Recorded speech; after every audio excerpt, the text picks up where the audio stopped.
Portugal yesterday morning, waiting to get a flight back, and we got a phone call from Tottenham saying they would like to have permission to speak to me. I think they spoke to Peter Story. Peter spoke to Daniel Levy. I think they've come through a deal where I think the club actually Tottenham paid £5 million compensation to Portsmouth, which is a fantastic deal for Portsmouth. And you know, I think the club, in all honesty, Sam, we needed the money. Things are tight. You know, the owner's been absolutely fantastic, Sasha. But you know, we get 19,000 people, and we looked to sell someone in the window. We couldn't quite. You know, we sold one or two. We sold some big players, but we needed one more sale. In the end, I suppose we've had to sell the manager. But you know, it's a great opportunity for me. It's a big club, Tottenham. I love Portsmouth, and I honestly, genuinely love my time there. The fans were great. We had some fantastic success. I've never been happier than what I was there. But, you know, Tottenham have come in. It's a great deal for Portsmouth, £5 million for me. And it's a chance for me now to get on and see what I can do at Tottenham. So, can I just ask for clarification? Are you the Tottenham manager? Yeah, I think it's going to be done tonight, Sam. Yeah, it'll be sorted out, and by tomorrow morning I should be in place, I think, you know. And will you be at the game tomorrow? Because, of course, yeah, it's Bolton Wanderers. I'll go to the game. I'll take the team to, you know, I'll go. I haven't picked the team, obviously, you know, but I will go in the dressing room. I will meet the players in the morning and go in the dressing room before the game and at half time. Hopefully we can get a result tomorrow. Hopefully Portsmouth can get a result tomorrow as well. Portsmouth's in great shape. They've got a terrific team, the best group of players without a doubt they've ever had.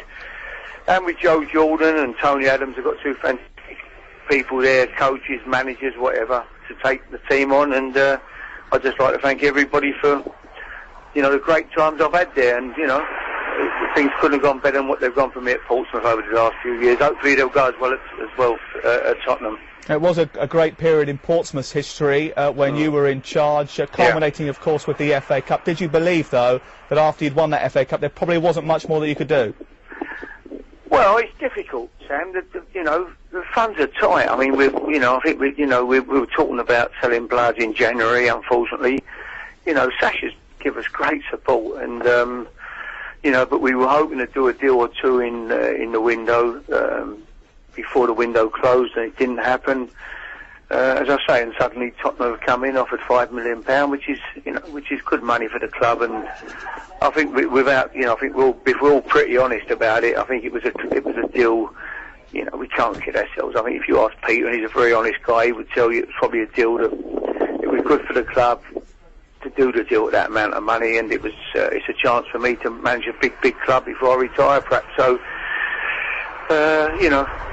It was good. It worked out okay for everybody in the end. Indeed. Now, just shifting the focus slightly to Tottenham Hotspur, you know, they've got a great squad of players on paper. Well, they've got a decent squad on paper. It's not a well-balanced squad, Sam. It's a squad with good ability, very skillful players, but, you know, maybe a little bit of a soft centre somewhere we need a little bit more strength and aggression about the team if we're going to survive. You don't pick up 2 points if you're that good. I mean, I think the last game they won was actually when they beat Portsmouth last season. I think that, you know, they've been on an horrendous run of games, and we've got to get cracking and turn it round as quick as we can and pick up some football with some winning results.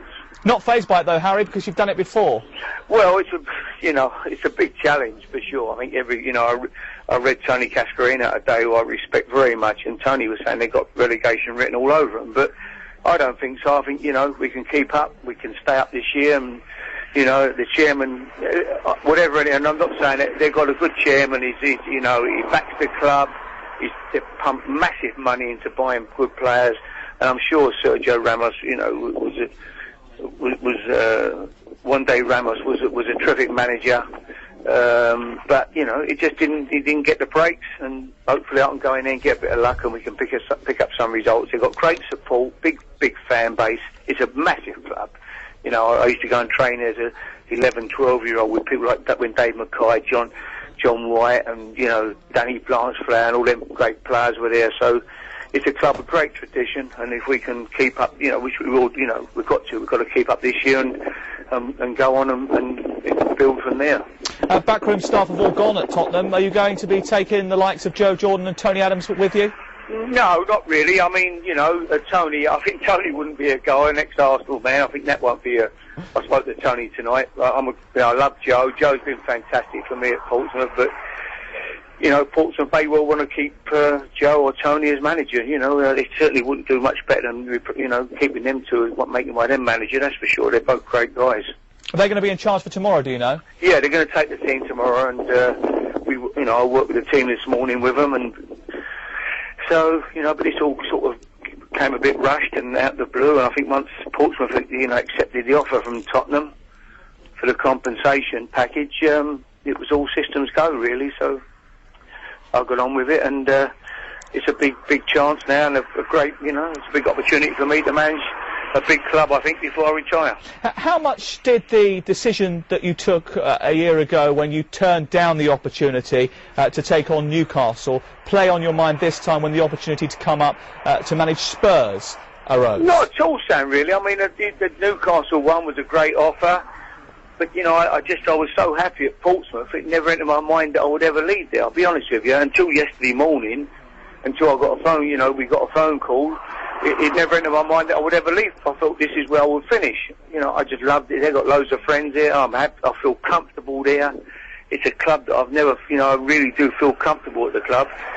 But as I say, once Tottenham came in, they met Peter today. I think Daniel met Peter today, and once the offer was made of that amount of money, it was difficult, I think, for the club, in all honesty, we're straight, to turn down a £5 million offer for a manager. You know, it's just crazy money. So, I think the club were pleased to take it, and so, you know, I've moved on, and but, you know, hopefully people will remember what I've done there, and we've got some, you know, some great memories, and we've had some great times there, you know, and I'm great friends with Peter and with Sasha, and that friendship will last for a long time to come. Now, one of your best signings over the last 12 months has been Jermaine Defoe. Ironically, you bought him from Tottenham. Yeah. Do you wish you still had him hitting the Tottenham ranks now? Yeah, for sure. I wish he was there now. You know, I think there's the one area that Tottenham are short in. They're short in the position, really, you know.